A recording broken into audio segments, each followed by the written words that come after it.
নমস্কার, শুভ সন্ধ্যা। কবিতার নাম ভারতবর্ষ, কবি দেবেশ ঠাকুর। ভারতবর্ষ মানে কোনো আর্ট পেপারে আঁকা জল রঙের মানচিত্র নয়। ভারতবর্ষ মানে শুধু হর্ষবর্ধন কিংবা বাবরের বিজয় বার্তা নয়। ভারতবর্ষ মানে বিজয় সিংহের সিংহল জয়ের ফ্যাসিস্ট গৌরব গাথা নয়। ভারতবর্ষ মানে শুধু মীনাক্ষীপুরম কিংবা জামা মসজিদ নয়। ভারতবর্ষ মানে নেহেরুজির বংশানুবৃত্তি কিংবা জিন্না সাহেবের অলিখিত শ্বেতপত্র নয়।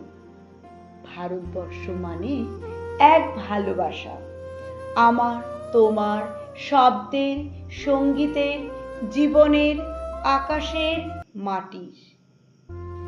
আমাদের প্রাইমারি স্কুলের শিক্ষক কলুখা সাহেব সাদা দাড়ি, মাথায় ফেস, ড্রিল করাতেন আমাদের। টান বা টান বা, সস্নেহে সতর্ক করতেন, বাপা সকল পার হাত মিলিয়ে মিলিয়ে ফেলো। কলুখা সাহেবের গোড়ের মাটিতে আজ ফেরেশতার হাসি ভারতবর্ষের চেরাগ হয়ে জ্বলছে। বদ্র মিয়ার হাতের কর্ণিকে শিব মন্দিরের গায়ের কত ফুল আর কাটা, আর তার জোগাড়ে হয়ে মশলা মাখছে ঈশান বাউরি। নিয়ামত শেখ আর গোকুল মাহাতো এক পাটাতনে ধান ঝাড়ে। সোনালী গোবিন্দ ভোগে খামারে ঠিকরে পড়ে সোনালী আলু। পদন মাঝি দাঁড় টানত যুবতী গঙ্গায়, বৈঠা ধরত হোসেনুর মাঝি। সামলে চলো মাঝি, ছামুতে কাঁচা খাকির গাং, চোরাবালির চট আর ঘূর্ণিঝড়ার ঘাম। সামলে চলো মাঝি। আমার ভারতবর্ষে কোনো গেরুয়া রাজনীতিবিদ কিংবা ইমামের নির্দেশিকা নেই।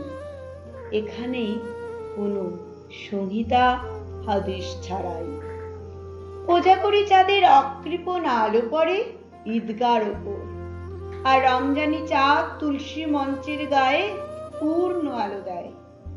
আমার ভারতবর্ষ মানে রবি ঠাকুরের মধ্যে নজরুল, রবিশঙ্কর আর আলী আকবরের যুগল বন্দি, গণেশ পাইন ও মকবুল ফিদার রঙিন ছবি।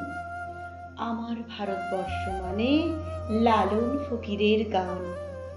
আমার ভারতবর্ষে আমি শুনেছি মোহাম্মদ রফির সঙ্গে লতার ডুয়েট, দেখেছি পাল্লা দিয়ে আজহারের সাথে শচীনের দৌড়, খেলার প্রান্তে মাঠে দাঁড়িয়ে শুনেছি নইমুদ্দিনের তদারকির চিৎকার।